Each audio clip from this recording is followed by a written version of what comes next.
వాగ్దేవి నమోస్తుతే.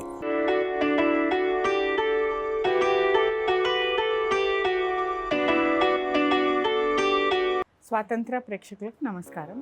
New year అయిపోయింది, పండగలు అయిపోయాయి. అందరం మనము ఫ్యాట్ లాస్ ఎలాగా, పొట్ట ఎలా తగ్గించుకోవాలని ఒక రొటీన్లో కూడా వచ్చేసే టైం అయింది. ఒక మంచి సీక్వెన్స్ దానికి తగ్గట్టు మనం ఇప్పుడు చూద్దాము.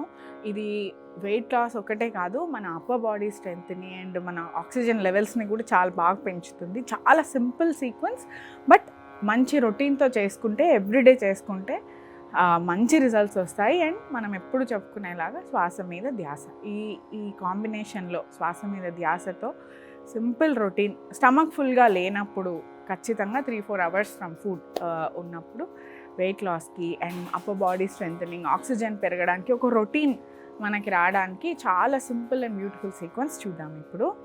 సో ఫస్ట్ దాంట్లో చిన్న వార్మప్, దానికి తగిన వార్మప్ ఫస్ట్ చేసుకున్నాం. మనం అప్పర్ బాడీ అని చెప్పుకున్నాం కదా ఇప్పుడు, అండ్ టార్సో వాడతాం కదా. స్టమక్ అంటే లోవర్ బాడీ, పొట్ట చుట్టూ అండ్ అప్పర్ బాడీ కాబట్టి దీనికి తగ్గ జాయింట్ రొటేషన్స్, మన రెగ్యులర్ జాయింట్ రొటేషన్స్ చేసుకుంటూ ఇవి కొంచెం ఎక్కువగా చేసుకుంటే మనకి చేసే ఆసనాలు చేసుకునేటప్పుడు ఇబ్బంది పడము, ఫ్రీగా ఫ్లో అవుతుంది అండ్ ఫ్లెక్సిబిలిటీ అనేది మనకి ఖచ్చితంగా తెలుస్తుంది అనమాట. సో ఫస్ట్ ఒక డీప్ బ్రీత్ తీసుకొని ఫోకస్, 3 డీప్ బ్రెత్స్ తీసుకుని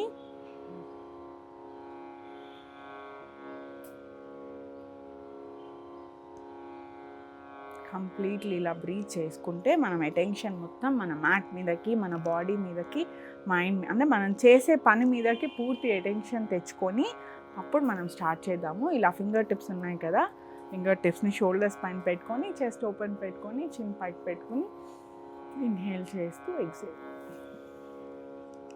2, 3, 4, 5. Opposite.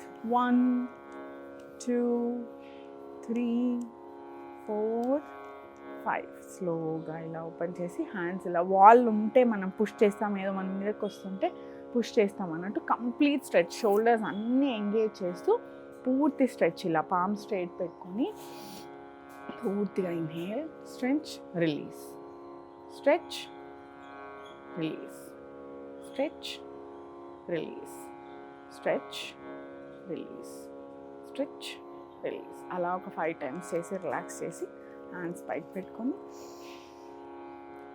ఒకసారి ఇలా కంప్లీట్ స్ట్రెచ్, ఆ టోస్ మీదకి వెళ్ళి రిలాక్స్. స్లోగా ఇన్హేల్ పైకి,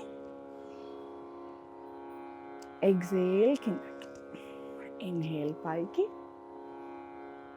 ఎగ్జేల్ కిందకి, ఎగ్జేల్ కిందకి. స్లోగా అలా చేసుకొని డీప్ బ్రీత్ తీసుకుని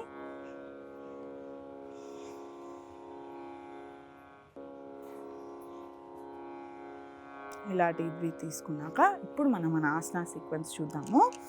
సైడ్కి వచ్చి మౌంటైన్ పౌజ్ చేసుకొని ఊర్ధ్వముఖాలోకి వెళ్తాం. ఎలా మనకి ఎక్కడన్నా పెయిన్ వస్తే స్లో డౌన్ ఎలా చేయాలో కూడా ఆసనా చేసుకుంటూ అండ్ చేసుకున్నాక చూస్తాము. ఇన్హేల్ చేసి హ్యాండ్స్ రేస్ చేసి స్లోగా ఇలా బెండ్ అయ్యాక చిన్నగా ఎంత వీలైతే అంత 10 పోజ్లోకి వచ్చి, కొంతమందికి కాళ్ళు కంప్లీట్గా ఆనవు పాదాలు, అండ్ దట్స్ ఓకే. అప్పుడు మనం ఇలా టోస్ పైన కూడా ఉండొచ్చు. ఆనగలిచిన వాళ్ళు స్లోగా, ఆంచగలిచిన వాళ్ళు కంప్లీట్లీ పాదాన్ని రెస్ట్ చేసుకోవచ్చు.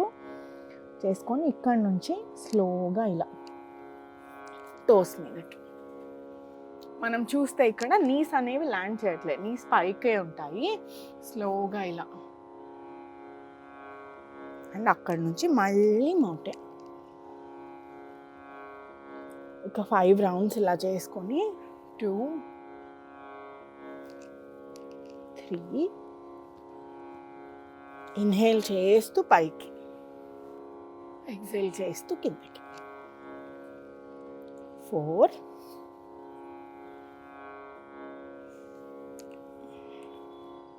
5,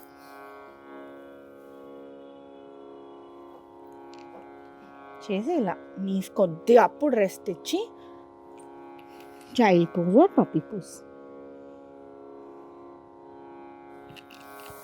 సో ఫస్ట్ ఇలా చేయడంతో మనకు అప్పర్ బాడీ అనేది కొంచెం మనం ఇందాక చూసాం కదా, హ్యాండ్స్ని షోల్డర్స్ని స్ట్రెచ్ వార్మప్లో చేసుకుని అప్పుడే చేసుకుంటే పామ్స్ పైన అండ్ బ్రిస్ట్ పైన ఎక్కువ ప్రెషర్ పడదనమాట. మీకు ఎక్కడైనా సరే ప్రెషర్ పడుతున్నట్టు అనిపిస్తే ఒక్క నిమిషం మళ్ళీ ఇలా మధ్యలో చైల్డ్ అంటే 2 పోజెస్ చేశాక, ఒకసారి మౌంటైన్ అండ్ అధోముఖ ఊర్ధ్వముఖ చేసుకున్నాక మనకి పాజ్ కావాలి అనిపిస్తే ఒకసారి చైల్డ్లోకి వెళ్ళి మళ్ళీ కంటిన్యూ చేసుకోవచ్చు. ఇది మనం వార్మప్ చేసుకుంటే కనుక బ్రిస్ట్ పైన అంత ప్రెషర్ పడదు. ఒకవేళ మీకు అలా ఫింగర్స్ పైన కానీ బ్రిస్ట్ పైన కానీ పడుతున్నట్టు అనిపిస్తే మధ్యలో ఓపెన్ చేసి ఇలా క్లోజ్ హ్యాండ్స్ ఇలా చేసుకొని బ్రిస్ట్ని అండ్ స్లోగా రొటేట్. ఇవి ముందు కూడా చేసుకోవచ్చు, మధ్యలో కూడా కొత్తగా చేసే వాళ్ళకి కొంచెం రిస్ట్ పైన ప్రెషర్ తెలిసినట్టు అనిపిస్తే ఎప్పుడైనా కానీ ఆగి మళ్ళీ ఇన్హేల్ ఎక్సేల్తో ఇలా రొటేట్ చేసుకుని దెన్ ఓపెన్ హ్యాండ్స్, ఇలా హ్యాండ్స్ ఓపెన్ చేసి క్లోజ్ చేసుకుని మళ్ళీ మనం సీక్వెన్స్ కంటిన్యూ చేసుకోవచ్చు.